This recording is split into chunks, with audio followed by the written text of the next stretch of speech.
చిన్ని మరిపల్లి చల్లని పొద్దున అందరూ బాగుండాలి, అందులోనే ఉండాలి. స్టార్టింగ్ ధర్మస్థల టెంపుల్ అండి అది. నీలక్కల్ నుంచి బై రోడ్ కార్లో వచ్చామండి. 18 గంటలు కంటిన్యూగా జర్నీ చేశాము.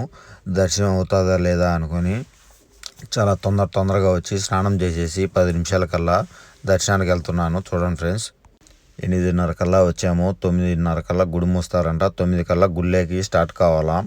ఇది ప్లేస్లో అండి ధర్మస్థలాలో చాలా అంటే చాలా బాగున్నాయి. ఇది దర్శనం చేసుకోవచ్చింది బయట.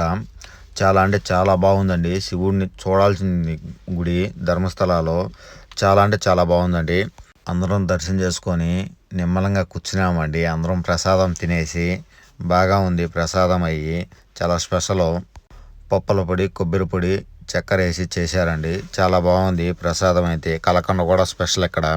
నెక్స్ట్ అన్నదానానికి వచ్చాము. అన్నదానంలో స్పెషల్ ఏంటంటే పాయసం అండి. ఎప్పుడు తిన్నవాడిని పాయసం చాలా అంటే చాలా బాగా తిన్నాను. నీట్నెస్ చాలా బాగా మెయింటైన్ చేస్తున్నారు. వీడియోలో కలుద్దాం ఫ్రెండ్స్.